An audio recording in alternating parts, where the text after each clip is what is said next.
오늘 함께 은혜 받으실 하나님의 말씀 마태복음 5장 31절로 37절까지 말씀입니다.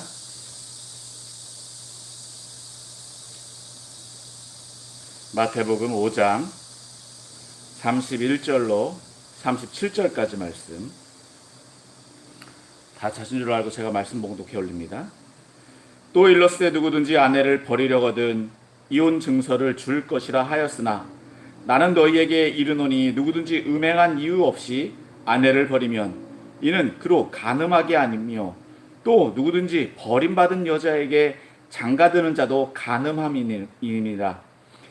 또 옛사람에게 말한 바 헛맹세를 하지 말고 내 맹세한 것을 주께 지키라 하였다는 것을 너희가 들었으나 나는 너희에게 이르노니 도무지 맹세하지 말지니 하늘로도 하지 말라 이는 하나님의 보좌이며 땅으로도 하지 말라 이는 하나님의 발등상이며 예루살렘으로도 하지 말라 이는 큰 임금의 성이요 내 머리로도 하지 말라 이는 내가 한 터럭도 희고 검게 할 수 없음이라.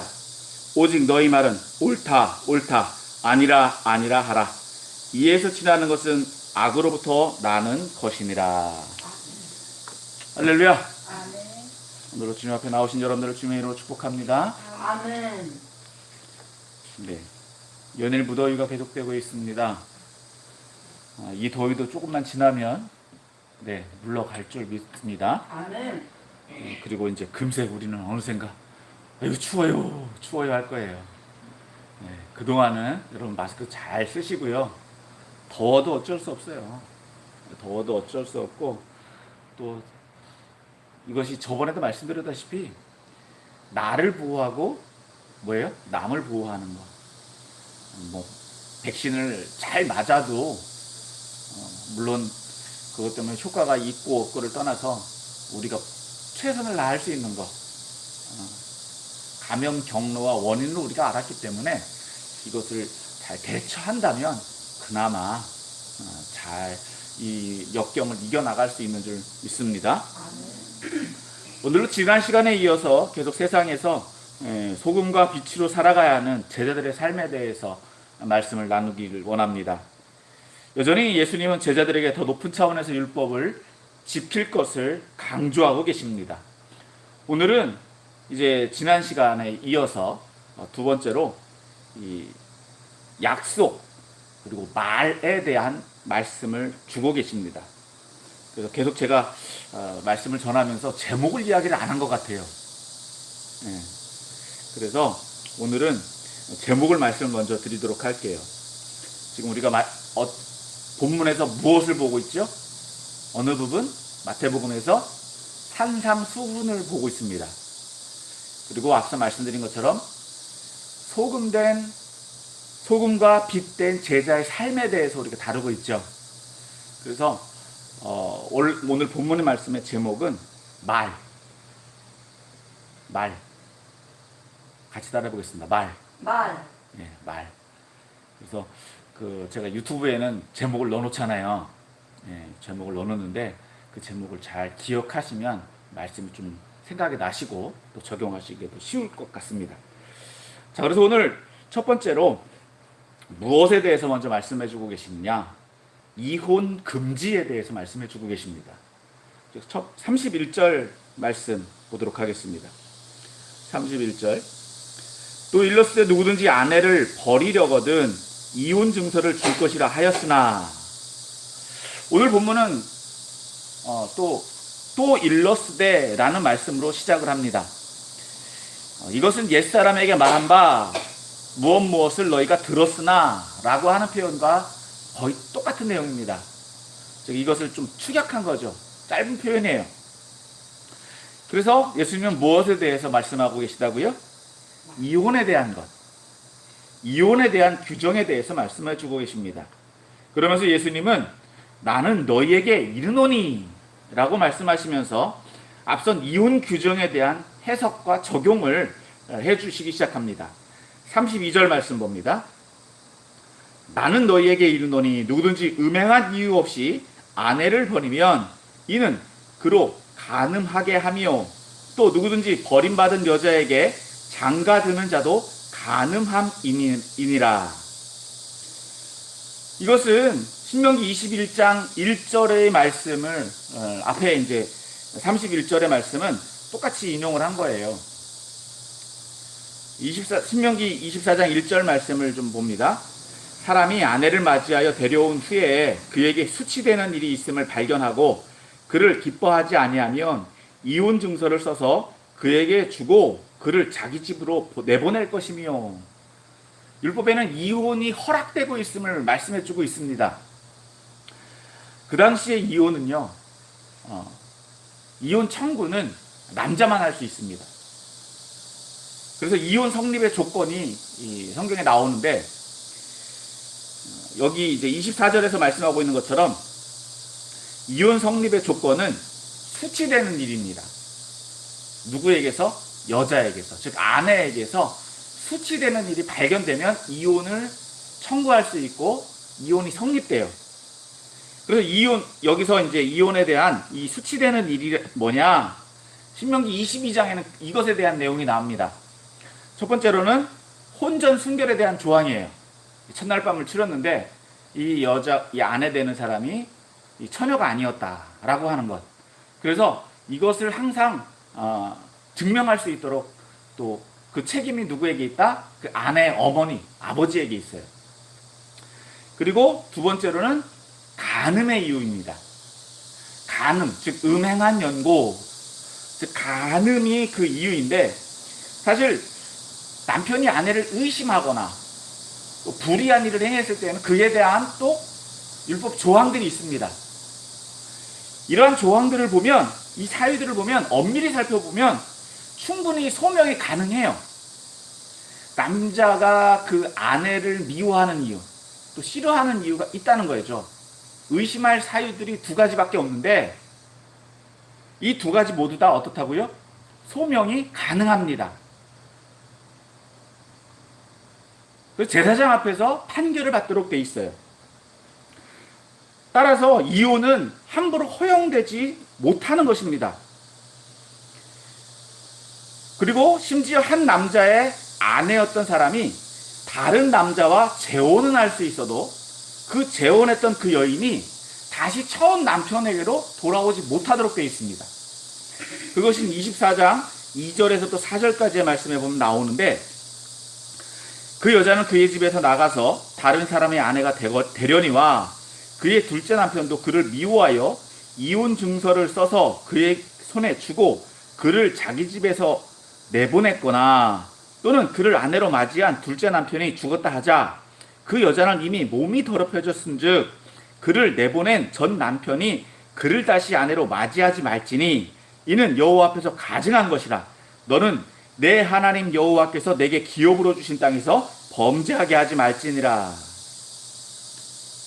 이혼을 당한 여인이 다시 첫 남편에게로 갈 수 있다? 없다는 거예요. 그런데 그 이유가 뭐냐? 4절에서 나와요. 24장 4절에 보면 합법적으로 이혼을 하고 재혼을 했다. 그리고 그 여인이 또 버림을 받았다. 그런데 그 여인을 뭐라고 보느냐? 어떤 상태로 보느냐? 4절에 보면 더럽혀졌다라고 얘기해요. 합법적으로 이혼을 당했다 하는데 원상태가 아니라는 거죠. 그것은 그 여인이 어떤 상태다? 처음 남편과의 이혼과 함께 두 번째 남자의 감과 함께 간음이 성립되고 있다는 거예요. 그러니까 이혼이 표면적으로 허용되는 것 같아도 실제적으로 원래 율법에도 무엇을 전제하고 있다? 이혼은 허용되지 않는다는 거예요. 그런데 그 당시의 율법은 이혼을 어떻게 하고 있다고요? 허용하고 있었다는 거예요. 예수님 시절에도 두 학파가 있는데 전적으로 이혼을 찬성하는 학파와 한 학파는 음행한 이유, 그 이유를 들어서 이혼을 제한하고 있는, 제한적으로 허용하고 있는 두 학파가 있었다는 거예요. 그러나 예수님은 오늘 본문에서 보면 뭐라고 말씀하고 계시다고요? 원래 의미를 들어서 이혼 자체가 성립이 된다 안 된다? 안 된다는 거예요.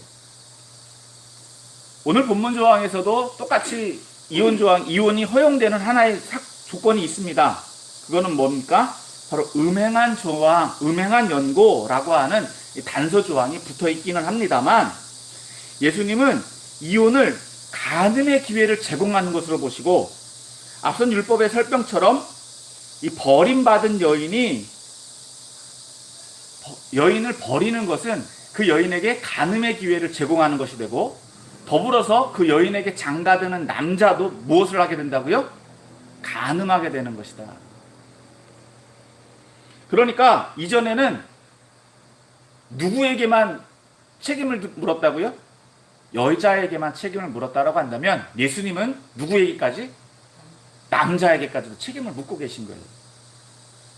여기서 볼 수 있는 것은 이 하나님의 계명은 전적으로 모순되지 않다는 거예요. 하나님의 말씀들은요, 정말 질서 있고 또 서로 상호 모순되지 않는다라고 하는 것을 우리는 찾아볼 수 있어요. 두 번째로 예수님은 33절에서 맹세에 대해서 말씀해 주고 계십니다.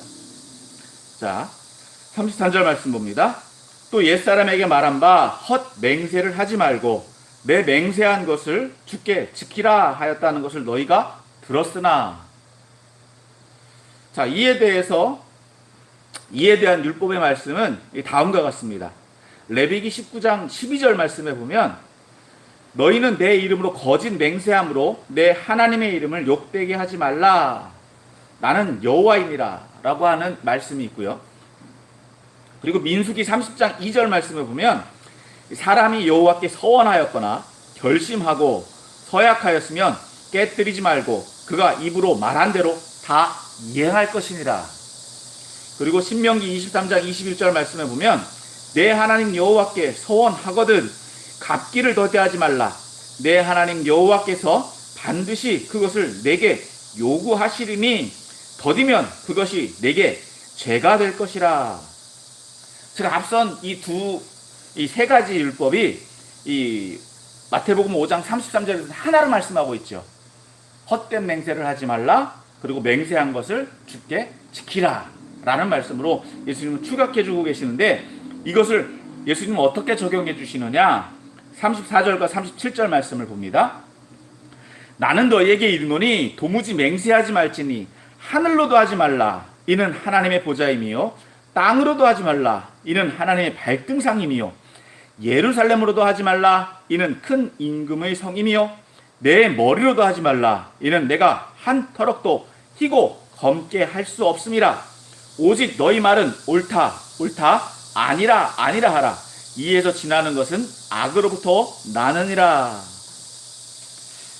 앞서 말씀드린 것처럼 예수님은 맹세율법 조항, 즉 헛맹세를 하지 말라, 레위기 19장 21절 말씀과 또 그리고 맹세한 것을 지키라 라고 하는 이 민수기 30장 20절 그리고 신명기 23장 21절의 말씀을 해주시면서 제자들에게는 맹세를 하지 말라라고 말씀하고 계세요. 그리고 그 맹세의 조건이 되는, 맹세의 사유가 되는 하늘, 땅, 예루살렘, 심지어 머리를 들어서 맹세를 하지 말라고 계십니다. 왜냐?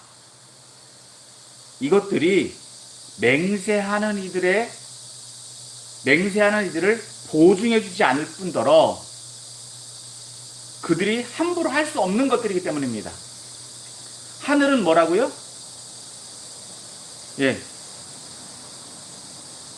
하늘은 하나님의 보좌이고 땅은 하나님의 발등상이고 또 예루살렘은 큰 임금의 성이고 또 심지어 머리는 내 머리지만 어떻게 할 수 있다고요? 내 마음대로 안 돼요. 내가 하나라도 머리를 쉬게 할 수도 있고 한타라도 길게 할 수도 없다는 거예요. 그러니까 여러분 다시 한번 정리를 해보면 예수님이 이같이 말씀하고 계시는 것은 당시 바리새인들과 율법교사들이 이 맹세를 악용하고 있었다라고 하는 거예요. 여러분 맹세라고 하는 것이 무엇입니까? 맹세를 왜 하죠? 약속이잖아요. 반드시 지키겠다. 근데 약속인데 꼭 지키겠다라고 하는 거잖아요. 근데 바리새인들은 그 맹세의 조건을 뭘로 들었다? 하늘, 땅, 예루살렘, 머리. 즉 우리가 맹세를 할 때 어떤 조건을 드는 것들은 나를 보증해 주는 거예요. 나를 보증해 주고 내가 그것을 가지고 어떻게 할 수 있다?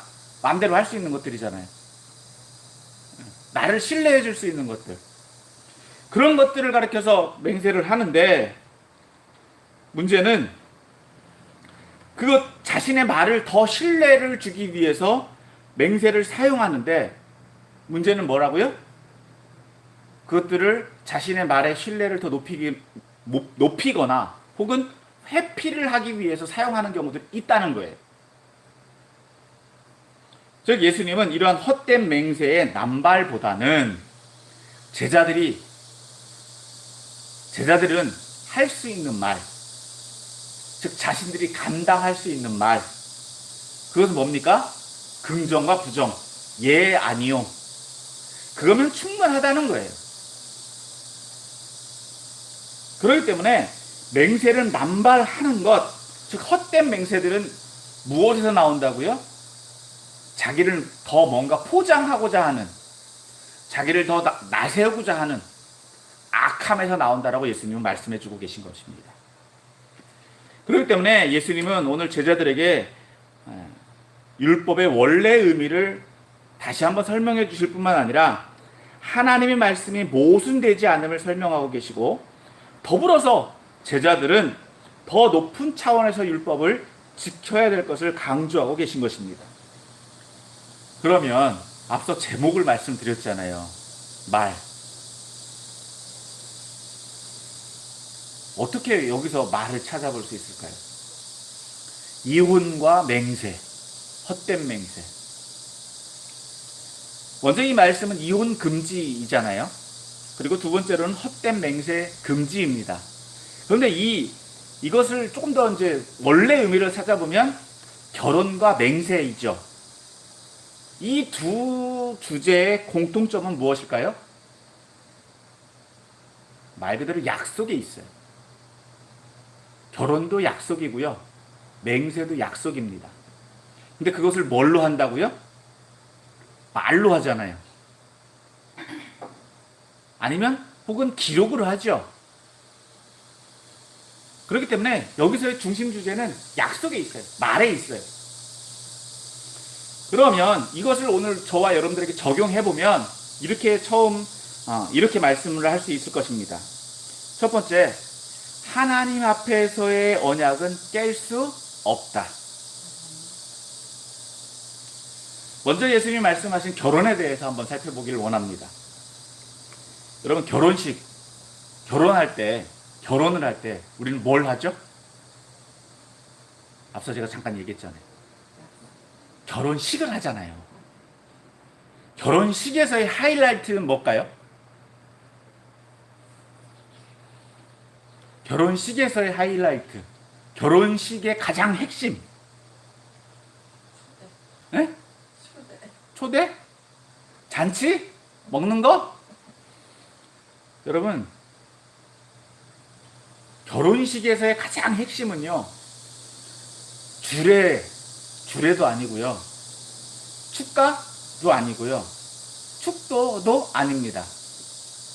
결혼식의 가장 중요한 것은요, 성은 서약에 있어요. 결혼을 약속하는 그 약속, 그게 빠지면 아무것도 아니에요. 그렇지 않습니까? 결혼을 맹세하는 자리예요. 결혼을 서로 다짐하는 자리예요. 그런데 그 자리에서 신랑과 신부가 뭘 약속해야 돼요? 한 남자로서 한 여자의 남편이 되고, 한 여자가 한 남자의 아내로서 살겠다라고 하는 약속을 하는 자리입니다. 그게 뭘 통해서 이루어져요? 성혼 서약을 통해서 이루어져요. 이게 없으면 결혼식이 아무 의미가 없어요. 그냥 그게 빠지면 그냥 쇼예요, 쇼. 그렇지 않습니까? 여러분, 집을 사러 가도 집을 사러 가서 우리는 뭘 해요? 계약을 하잖아요. 계약을 하는데 계약서에 뭘 해야 돼요? 사인을 하거나 도장을 찍어야지 계약이 성립이 되죠. 그래서 집주인만 만나고 왔어요. 그러면 계약이 된 겁니까? 그럼 만나고 온 거예요. 똑같은 거예요. 결혼식이라고 하는 것도 이 성혼 서약이 없으면 아무것도 아닌 거예요. 그래서 성혼 서약 혹은 결혼 계약, 결혼 맹세를 하는 성혼 서약이 가장 결혼식의 핵심이다라고 볼 수 있습니다. 그런데 오늘 우리들의 결혼식을 보면요, 이 성혼 서약은요 순식간에 지나가 버려요. 뭐 했는지도 몰라요. 그냥 하나의 형식처럼 지나가 버려요.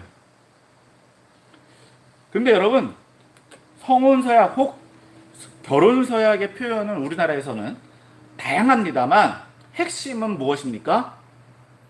어떠한 경우에라도 어떻게 해요? 부부로서 살아갈 것을 다짐합니까? 맹세합니까? 라는 질문.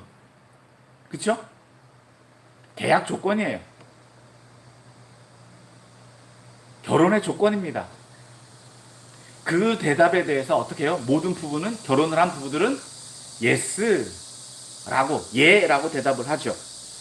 이 대답을 통해서 부부가 되는 것입니다. 어떻게 보면 이 결혼이라고 하는 것도 맹세를 통해서 이루어지는 거예요. 그렇지 않습니까? 그런데 이 맹세를, 이 다짐을 어디서 하는 거예요? 결혼식이라고 하는 건 사람들을 모아놓고 하는 거잖아요. 즉 우리가 부부가 되었다라고 하는 것을 증인, 사람들을 통해서 나타냅니다. 그렇죠? 그런데 우리는 여기에 하나를 더하죠. 누구 앞에서? 하나님 앞에서. 하나님 앞에서. 그렇기 때문에 여러분, 믿지 않는 사람들은 결혼식에 초청된 하객 혹은 증인들을 대동해서 이 결혼 혹은 계약이 성립됨을 증명합니다. 그리고 우리는 혼인신고를 하잖아요. 그래서 법적으로 그 효력이 발효하게 하고, 그리고 주례자는 그것을 성혼 선언, 즉 부부가 되었음을 선포함으로써 이 두 사람이 부부다라고 하는 걸 공포합니다. 사실 결혼식은요, 이것이 전부예요. 그렇지 않습니까? 나머지는 그 외에 다른 행사들이에요. 불과 몇 초일지 모르지만 이 약속은 하나님과 사람 앞에서 했기 때문에 굉장히 중요한 것이 되고 변함이 없는 것이 된다라고 하는 것입니다. 성경은 최초의 결혼에 대해서 이렇게 말씀하고 있죠. 창세기 2장 24절 말씀. 이러므로 남자가 부모를 떠나 그의 아내와 합하여 둘이 한 몸을 이룰지로다. 부부가 된다는 것은 바로 한 남자와 한 여자가 한 몸이 되는 것을 의미합니다. 이것이 하나님이 정해놓으신 법이에요. 자, 한 몸 나눌 수 있습니까? 나누면 어떻게 돼요? 여러분, 몸을 잘라버려. 한 몸을 자르면 죽는 거예요. 이혼이라는 것도 마찬가지다라고 하는 것입니다. 그렇기 때문에 어떻게 보면 결혼은 언제까지? 죽을 때까지. 아니, 심지어는 어디까지? 죽어서까지도. 종종 이런 것들을 보잖아요. 합장을 하잖아요. 합장. 그러니까 죽어서까지도 지켜지는 것입니다. 그래서 지금도 성혼선언문에 이런 표현을 쓰는 경우가 있는지 모르겠습니다. 결혼은 죽음이 우리를 갈라놓을 때까지. 예전에 성혼선언문 이렇게 제가 낭독하는 걸 봤을 때 이런 표현들이 있는 걸 보기는 했습니다만, 이처럼 결혼은 하나님 앞에서 한 일생일대의 약속이자 맹세인 줄 믿으시길 바랍니다. 그러므로 이 언약은요, 깨질 수 있는 거다? 깨서 되는 거다? 안 되는 거라는 거예요. 앞서 말한 것처럼 맹세의 율법은 어떻게 해야 된다고요? 하나님 앞에서 지켜야 되는 거예요. 사람 앞에서 한 맹세도 지켜야 하는 것처럼 하나님 앞에서 한 약속이기 때문에 이 약속은 어떻게 해야 된다고요? 꼭 지켜야만 되는 거예요. 오늘날 뭐 이따가도 좀 더 말씀을 드리겠지만 오늘날 많은 사람들이 이 기준을 훼손하고 있어요. 안타까운 일이 아닐 수 없습니다. 하나님은 언약의 하나님이십니다. 하나님이 자신이 약속하신 것을 지키고 계세요. 오늘 저와 여러분들에게 동일한 언약이 존재하기 때문에 이 자리에 있는 줄 믿으시길 바랍니다. 상황에 따라서, 조건에 따라서, 이유에 따라서 하나님이 그 약속을 바꾸신다? 아니, 그랬다라고 한다면 오늘날 저와 여러분들이 존재할 수 있을까요? 없어요. 오늘 하나님께서는요, 우리들의 언약 백성, 우리들을 언약 백성으로 부르셨잖아요. 그 언약 백성들에게 동일한 것을 요구하고 계신 거예요. 그렇기 때문에 오늘 언약 백성들이 된 저와 여러분들은 이 언약의 약속들을 지켜야 되는 줄 믿으시길 바랍니다. 앞서 말한 것처럼 결혼을 예로 들어서 말씀드렸지만 우리들이 지켜야 되는 것들, 하나님 앞에서 한 약속들이 있어요. 그 약속들은 지켜야만 되는 거예요. 그것이 하나님의 백성으로서의 살아가야 돼. 그 살아가는 어떤 삶의 방식인 줄 믿으시길 바랍니다. 두 번째로 믿음의 사람들의 말의 무게 혹은 신용에 대해서 우리는 잠시 살펴보길 원합니다. 앞서도 우리가 잠깐 살펴봤지만 여러분, 맹세를 왜 할까요? 지키기 위해서? 맹세를 하는 경우는 자신의 말을 더 믿어달라는 거예요. 그렇죠? 그래서 자신의 말에 대한 신용도 혹은 신뢰도를 높이기 위해서 어떤 다른 사물이나 어떤 다른 사람들을 보증으로 세워요. 그래서 따라서 맹세를 하는 것은 자신의 말이나 행동을 기필코 지키겠다는 굳은 의지나 다짐의 표현이기도 합니다. 그런데 이 맹세의 보증이 되는 것이 자신과 무관한 것이고 혹은 그것이 자신의 보증이 되지 못한다라고 한다면 그 맹세는 성립이 될까요? 성립이 되지 않는 것이죠. 그런 맹세가 무엇이 된다고요? 헛된 맹세가 되는 거예요. 공수표가 되는 거예요. 헛된 맹세는 무의미합니다. 하지만 앞서 말한 것처럼 하나님 앞에서의 맹세는 지켜야만 됩니다. 다시 말해서 이것을 우리에게 조금 더 적용해 보면 믿음의 사람들의 말에 무게다라고 할 수 있을 것입니다. 믿음의 사람들에게 있어서 말은 굳이 다른 어떤 사물이나 사람들을 즉 보증으로 세우지 않아도 어떻다고요? 믿을 수 있는 말이어야 된다는 거예요. 내가 한 말은 신뢰할 수 있고 신용할 수 있는 말이어야 된다. 그러면 어떻게 해야 될까요? 믿음의 사람들의 말 한마디 한마디는 신중할 수밖에 없다는 거예요. 여러분, 그럼 말은 무엇일까요?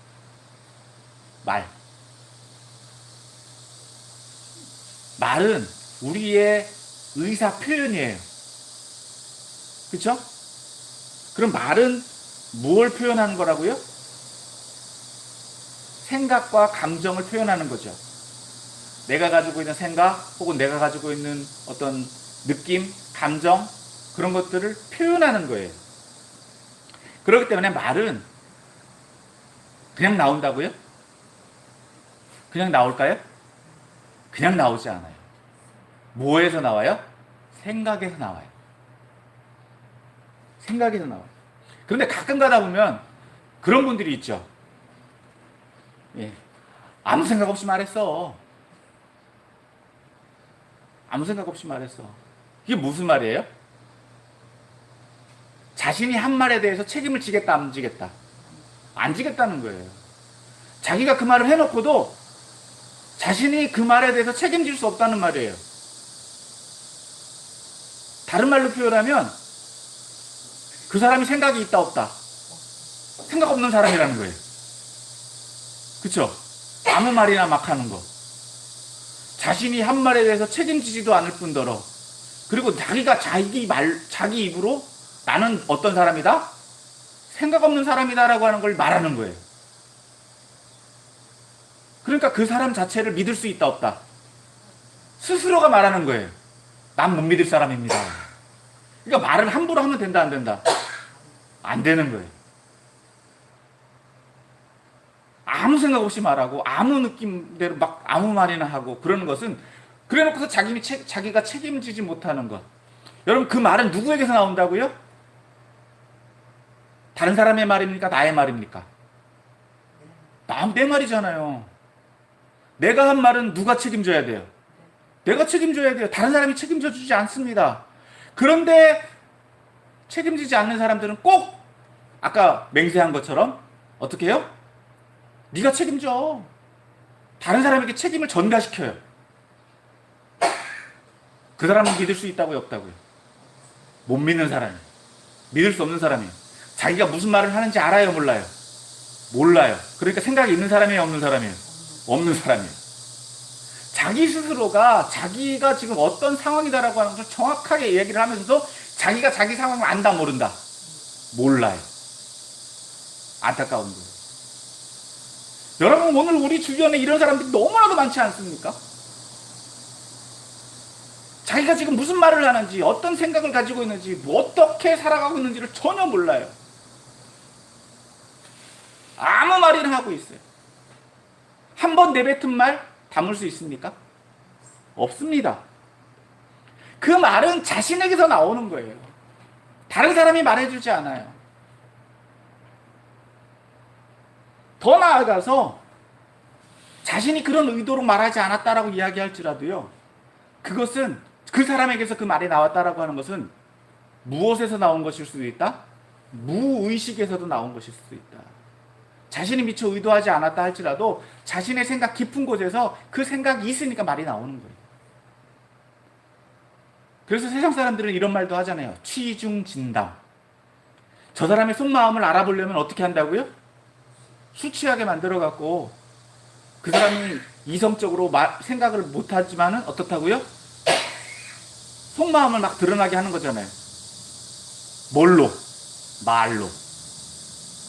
우리가 사람의 생각을 들으려면 뭘 통해서 들을 수밖에 없습니까? 말을 통해서밖에 들을 수가 없는 거예요. 그러니까 말을 하게 만드는 거예요.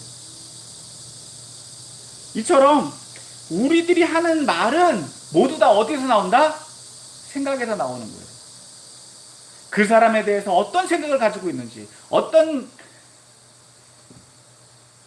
배경을 가지고 있는지, 이성적이든 의식적이든 무의식적이든 그 사람에 대한 생각, 어떤 사물에 대한 생각, 어떤 사건에 대한 생각들이 나에게 있기 때문에 그 말로 표현이 되는 거다.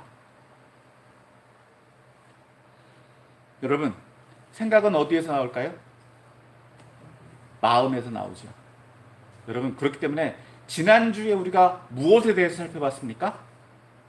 마음에 대해서 살펴봤잖아요. 천국을 소유한 사람들의 마음, 그 사람들의 마음은 무엇을 통해서 표현된다? 말로 통해서 표현되는 거예요.